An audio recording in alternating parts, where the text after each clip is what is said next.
sunshine when she's gone. It's not warm when she's away. Ain't no sunshine when she's gone, and she's always gone too long. Anytime she goes away.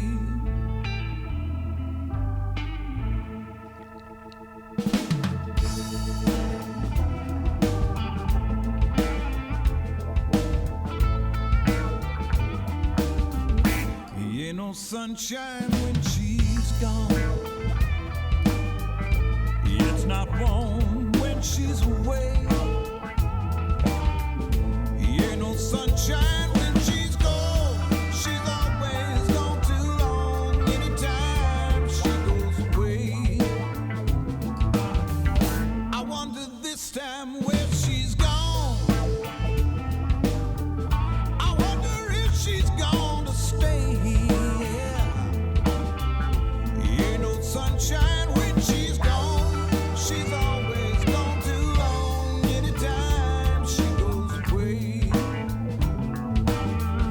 And I know,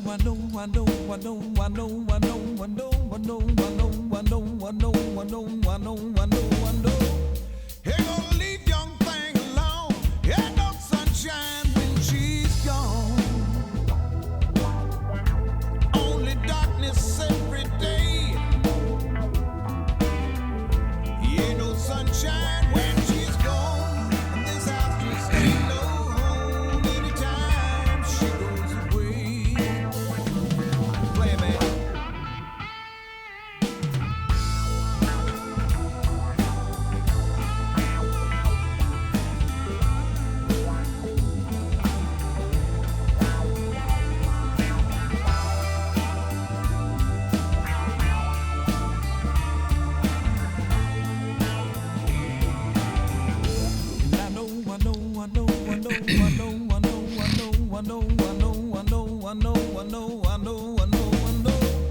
Ain't gonna leave young thing alone.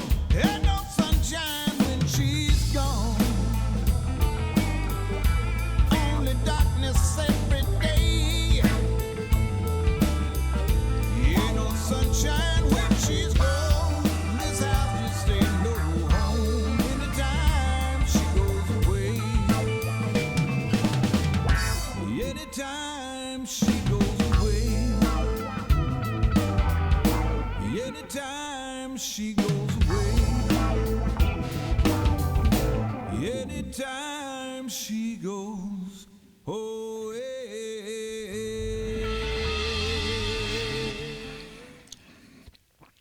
Well, this is Tommy Ellison, and I'm broadcasting live on Facebook, and I'm actually in the Facebook Fairfield alumni page tonight, and I'm bringing you,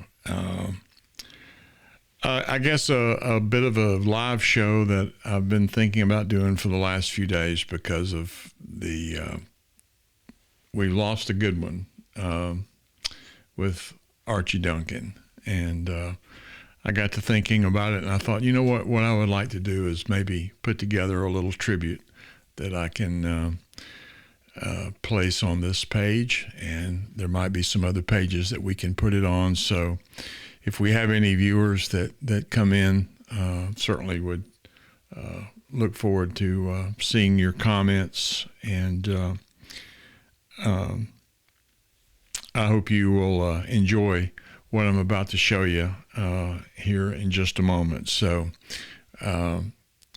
if you want to leave a comment, you're certainly welcome to do so in the comment box there on Facebook, and would look forward to reading those either now live or perhaps on the replay. And some of you actually may be watching this on a replay, and so you're still welcome to leave comments there when you do.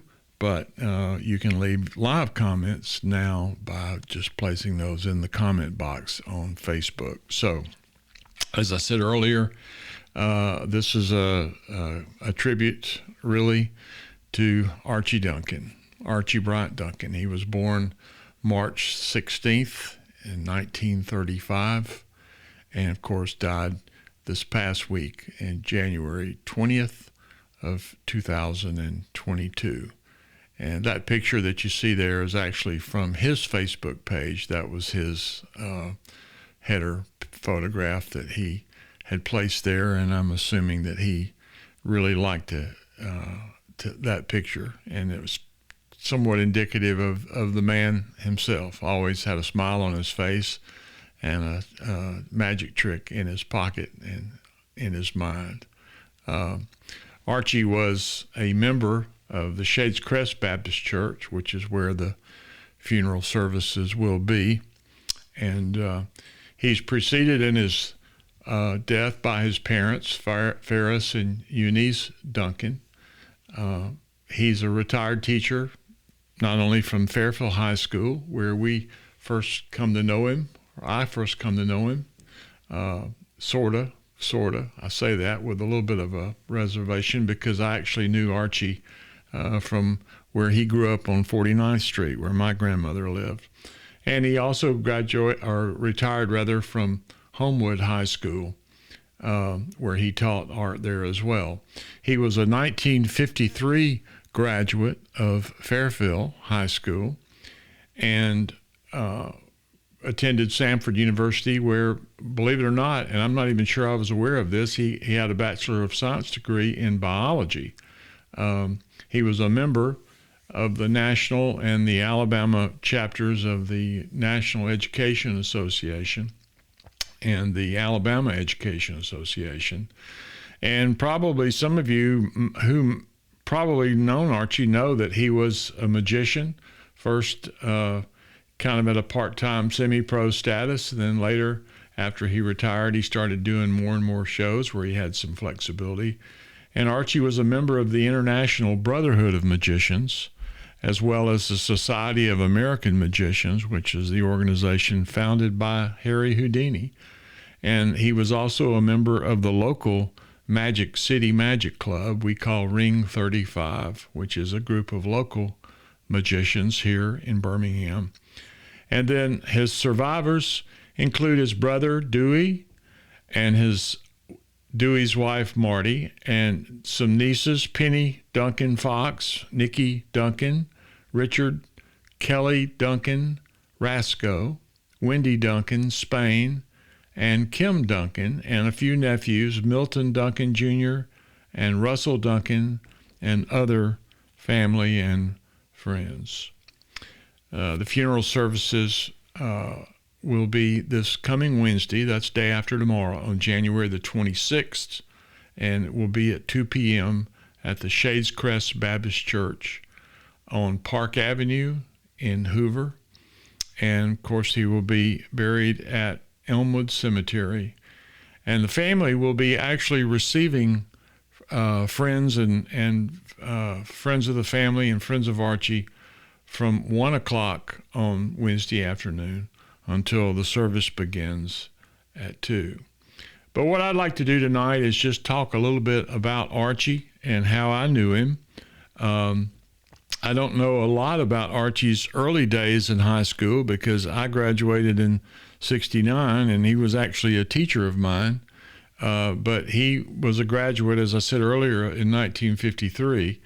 And he lived on 49th Street, and I mentioned that. Many of you who grew up in Fairfield and remember Fairfield remember where Puckett's Hardware was located there on Geary Avenue, and the side street there by Puckett's was 49th Street. And 49th Street was where my grandfather made their domicile and their 10 kids. And the Duncans lived about 2 or 3 houses away, right across the street from Ray Fancher and his family. Those of you who went to Fairfield certainly remember Ray and Bud. And the Blackstones, I think, lived on that street as well. And also further up the street, but before you hit Gary, were the Garsricks and the Xanthos. And there was a lot of great Fairfield folks that lived on that street. This picture of Archie, I'm not sure exactly where that was taken, but it was sometime, I guess, in his high school days when that picture was made. And this is another shot of him a little bit later.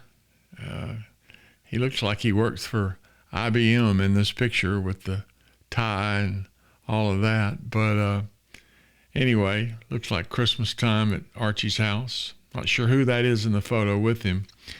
And of course, as I said earlier, he was a teacher at Fairfield High School. He taught mechanical drawing and I think art as well.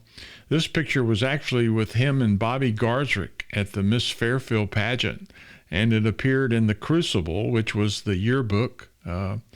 Those of you from Fairfield remember that, in the 67 yearbook when Bobby was a senior. And there was a caption in the yearbook that said, "There's something about an aqua velva man." And it got a big laugh when it first came out in the yearbook from that photograph of he being Bobby and Archie. Just a couple of shots of Archie in the classroom in the early days teaching mechanical drawing. And he was a great teacher. I remember taking mechanical drawing from him, and he was very patient with me as I tried to do the math that was necessary in that mechanical drawing class. Another shot of him in the workroom there and behind his desk there at Fairfield. He later went on, Mr. Nunn, who was the superintendent of Fairfield City Schools, of course, was the first superintendent at Homewood City Schools when they started that system, and Archie was one of the many teachers that Dr. Nunn took with him to teach at Homewood. These are a couple of shots of alumni of Fairfield, and those of you, again, I'm just going to pretend those of you who are watching, since we're on the alumni page, remember Coach Lutz there on the first row, and a few guys that you might recognize there in the picture as well, and Archie's sitting way up there in the upper right-hand corner. If I recall, I'm just looking at this closely myself. Yeah, there he is in the upper right-hand corner, right adjacent to the sconce hanging on the wall there. So, alumni shot of Archie. And I'm just going to work through my way of these pictures and let you take a look at them.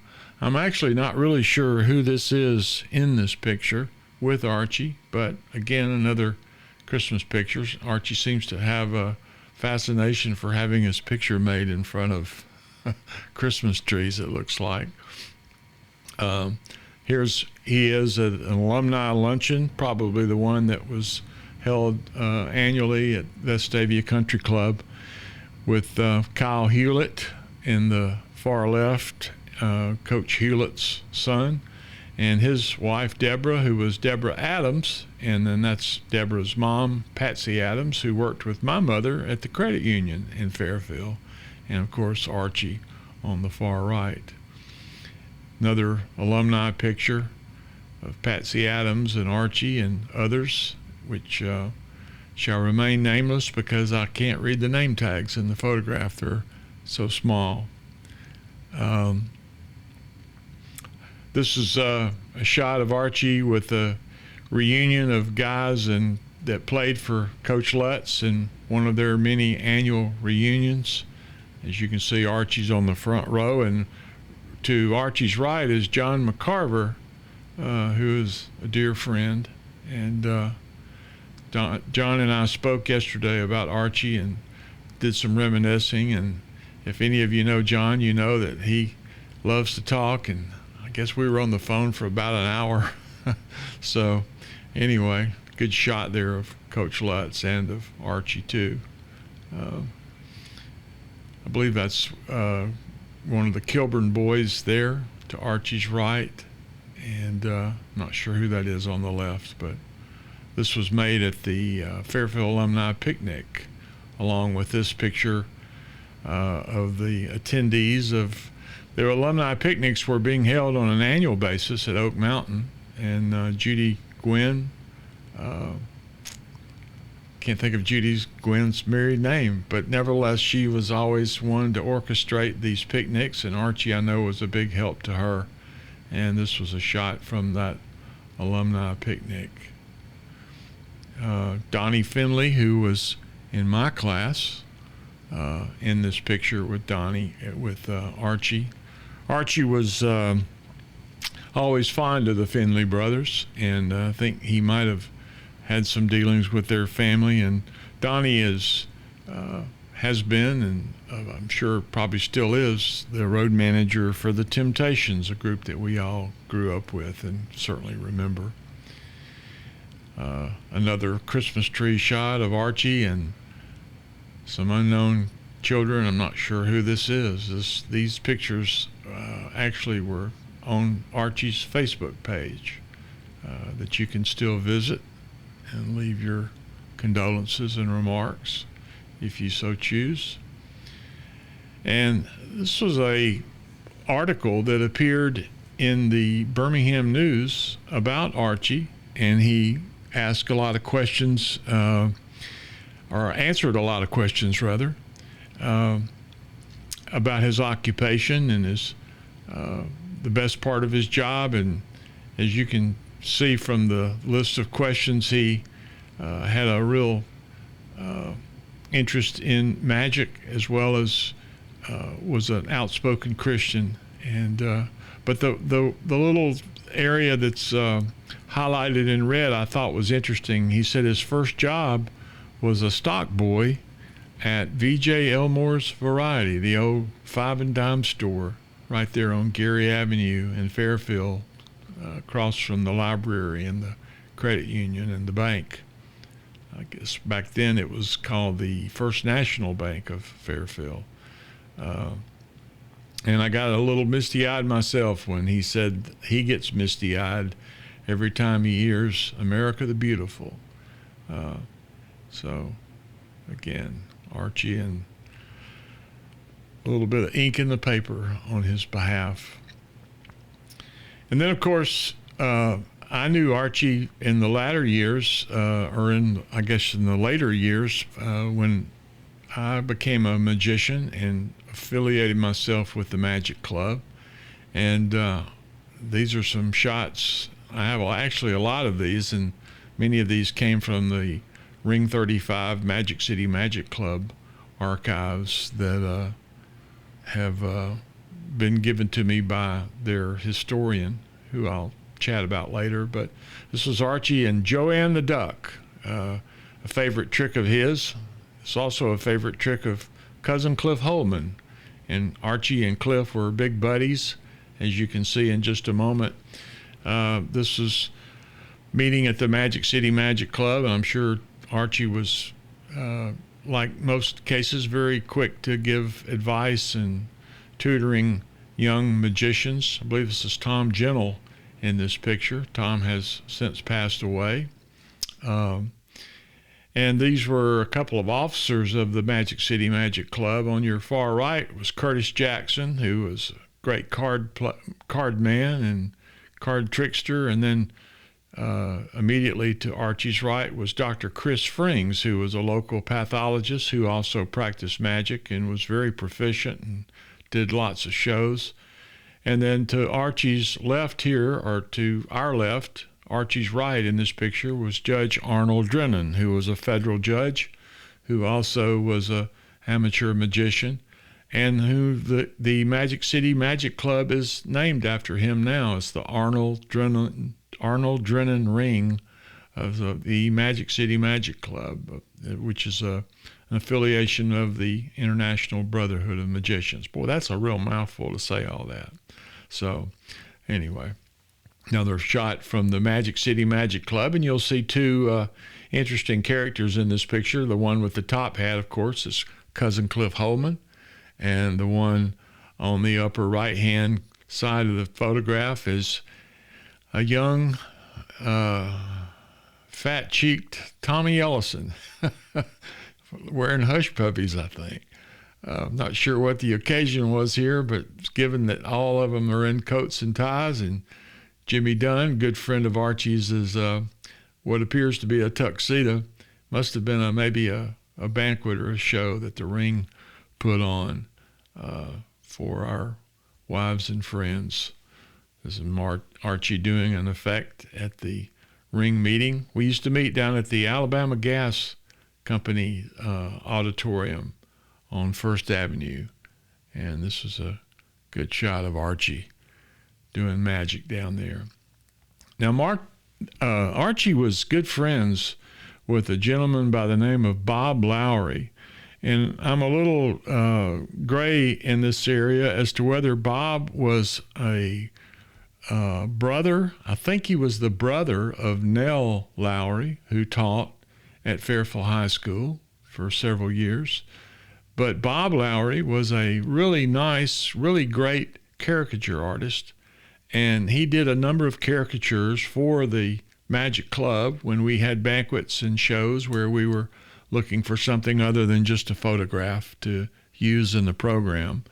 And this is one that he did of Archie. If you can't read the caption, I'll read it for you. It says, "I said keep that kid still.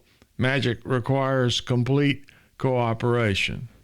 And while the setting here is certainly unlike what Archie's real countenance was, Archie, I'm sure, got a big kick out of this because he had a warped sense of humor like a lot of us did. Here's one more of Archie with the famous linking rings and the bird on his head doing magic. And one of Archie's similar caricature, but apparently this was used in a program where he was named Magician of the Year for the Ring and the Magic Club in 1980, 1981. And then another caricature of Archie standing again with his friend Arnold Drennan on the left side, and Chris Frings and Curtis Jackson on the right. So Bob Lowry, great caricature artist. There's another shot from the Magic Club. And one thing I wanted to point out about this picture, of course, Archie's there in the foreground. To Archie's right was a young magician by the name of Gary Weinstein, who is a magician here. He's now an attorney. And you can see Cliff Holman standing directly behind Gary Weinstein. To Cliff's right is Curtis Jackson, but the gentleman standing to the right of Curtis, between Curtis and Judge Drennan, is a gentleman by the name of Dr. George Parker. And Dr. Parker was a big theatrical buff and amateur magician, and Archie and Dr. Parker were the guys who actually designed and built the sets for the two plays that we did when I was at Fairfield, the My Fair Lady as well as The Music Man. And Dr. Parker was instrumental in helping Archie with the design of those movable sets. And they were pretty amazing the way they worked and the way they did the job there for us in those theatrical productions that Dr. Smith and I guess trying to remember who the band directors were then, probably Don Cornett and maybe Sid Garwood were also involved in those productions. This is a shot of Gary Weinstein again to Archie's left, and the guy to his right is Bob Chadwick, who was the manager of Mears Magic and Costume in Birmingham on 2nd Avenue North, I believe, right up the street from the Ritz. Many of you who ever dabbled in magic or gag gifts or rented costumes probably remember and were familiar with the old Mears Magic in the downtown area. This is another picture of Ring 35, and again you'll see Cliff Holman sitting in the very center with Dr. Parker to his left, and of course Archie standing in the upper left-hand corner with the magicians assembled there for the photograph. One of the interesting things I found in the archives about Archie was this newspaper article in a section called Real Life, where this young lady wrote an article about parents and ideas for birthday parties. And as you can see, Archie's photograph was featured there in color in the Birmingham News. It says in the caption, magician Archie Duncan entertained twins Andrew Left and Austin Price at their 6-year birthday party recently. Duncan is one of the entertainers included in Birthdays in Birmingham, which was the article that she wrote, and I think a book that she wrote as well. So just wonder where those little guys are now. Be interesting to see what's happened to them. Another shot in the Birmingham paper of Archie doing a library show. It says Homewood High School teacher Archie Duncan, a part-time magician, amazes preschoolers during a Christmas party at the North Shelby Library. And that is a very, very typical photograph of Archie having fun with the kids and making them laugh. And, you know, Archie was a great magician, but I think his greatest thing I remember about him was he loved to laugh, and he loved to see people laugh and to be entertained. And that's one reason why he pursued the art of magic, because it gave him a direct relationship with the audience. And he was a great kid show entertainer. And in my mind, he was really better than Cousin Cliff, although Cliff got the big bucks because he was on television. So, and speaking of television, this was Archie's membership card in the Cousin Cliff Clubhouse. And again, this was in our archives, and I have no idea what this was all about. I don't think Archie was ever on the Cousin Cliff show. He was too old he would have been too old to appear on that show, but he might have actually done magic on it. I don't know. Who knows? But thought it was an interesting bit of minutia for us. A couple more shots of Archie entertaining the kids with some bright and colorful props. I love the one on the right-hand corner with the rubber glove he's inflated. I think he was doing a trick where he actually used that and milked the rubber glove as if it were a cow's udder and produced a pitcher of milk, if I recall the effect there. But very funny, very funny. Another shot of Archie with the kids at his feet, and 2 young helpers assisting in the magic. This is another friend of Archie's, Bill Rosenblum, who was recently retired from the faculty of the optometry school there at UAB, and another amateur magician and very gifted guy. We are getting a couple of comments here from Susie Lowry Finley, and thank you for the kudos, and also from Steve Stewart. Steve and I were at Fairfield at the same time, and we all knew Archie very well from our days at Fairfield. Steve and I went on to play ball not only at Fairfield but also at Samford University, and what a great guy Steve is. So I appreciate you guys watching. Not sure where that one came from. That was the blackout. That was a picture of a black cat in a coal bin at midnight, I guess. Another shot of Bob Chadwick and Archie together at some event.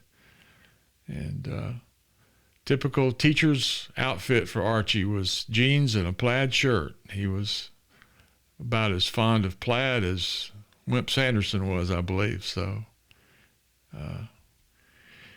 and of course, the magicians have a kind of a tradition when one of our own passes away. It's called the Broken Wand Ceremony, and I'm sure that will be held at our next meeting of the Magic City Magic Club. But the broken wand is a symbol of one who will perform no more, but whose magic will be remembered for a long time.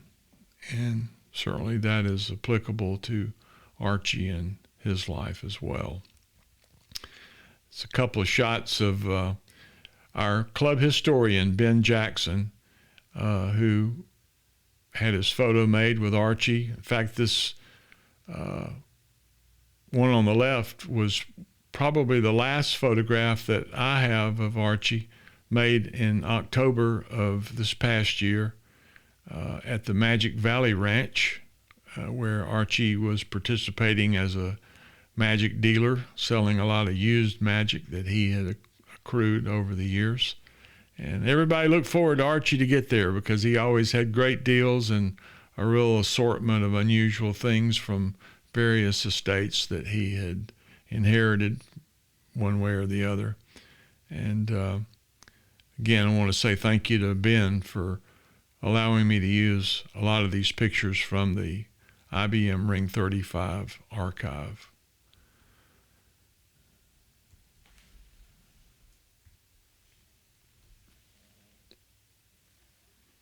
Well, that pretty much does what I wanted to do, just to show some photographs and memories of Archie and think about how I met him and his life, and how it touched me like it did so many. And I will be at the funeral on Wednesday. I hope you will be too. If you're watching this on the replay after that date, we certainly missed you, but we hope you will always have a soft spot in your heart for Archie Duncan. And with that, I will sign off and go get me another cup of coffee and get ready to call it a night. But thank you for joining me, and I appreciate you watching. And those of you who are commenting, thanks again for your remarks, and look forward to seeing you guys soon, and hopefully we'll see you Wednesday at Shades Crest Baptist Church.